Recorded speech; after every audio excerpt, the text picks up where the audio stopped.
So welcome. Hopefully you saw the sign-in sheet in the back, and I'm trading signatures and a sign-in for water and chocolate. If you feel you need to get some during the presentation, just feel free to hop up, get some. Well, today we're going to go over the Google Apps for Education stuff, and from what I understand, when Brandon rolled this out, you guys hadn't had any formal training on this, so you've kind of learned along as you went.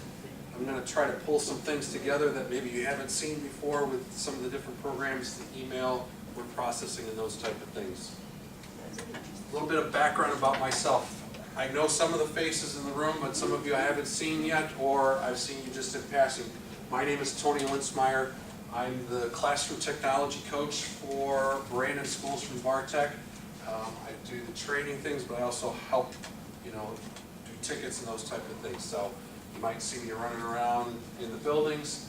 A little background about myself. I've been working with computers since the IBM XT and the Apple II were new. Now, I've put this presentation on before with some of the teachers who are a little bit younger than I am, and there have been a couple of times when I've said the IBM XT and the Apple II, and they were looking at me like I was talking about vinyl records. Does everybody in here have at least heard of those things?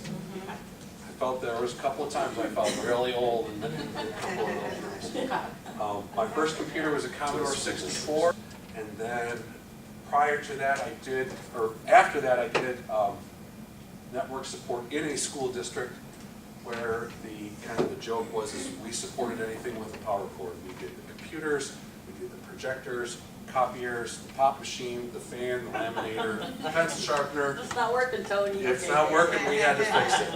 And that's when I also started getting into tech integration, where I helped people start working technology into their day-to-day functions. Bachelor's in Education from the University of Toledo and a master's degree from Bowling Green State University. So here's what we're going to be going today. We're here from 9 until 11.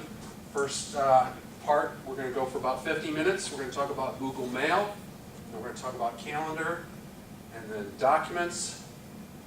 And then the second session, we're going to do some more about Mail, Context, some more about calendaring. We're going to kind of just do a beginning level, and then the second part will be a little bit more in-depth.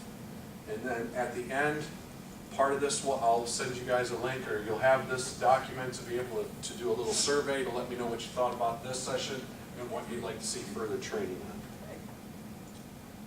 So, what's new in Google? At this point, I'm going to kind of switch off from what I have here on the screen and just kind of take you on a little tour of the new Compose window. Over here, to start a new message, you click the Compose button.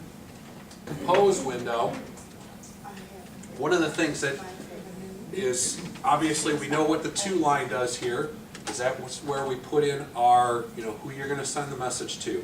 What they've done is they kind of changed and put the carbon copy and blind carbon copy fields over here to the right, and if you click on those, it inserts those.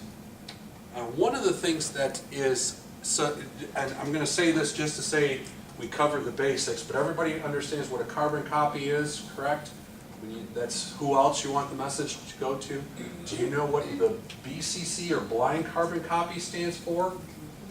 Okay, one of the things that the blind carbon copy field does that it helps out, and specifically for those who have to send out emails to parents, and you have this long list of email addresses, and you want to send out to parents, hey,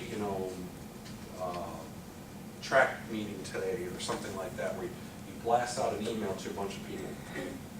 In the world of internet etiquettes and privacy, some parents may not be too happy with the idea that all the other parents know what their email address is.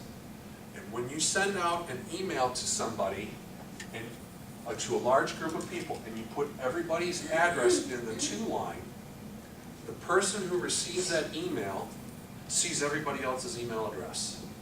So personally, it doesn't bother me, but I could see how somebody, hey, I didn't want everybody, it's kind of like that whole, now you're going to get solicitation phone calls and those type of things.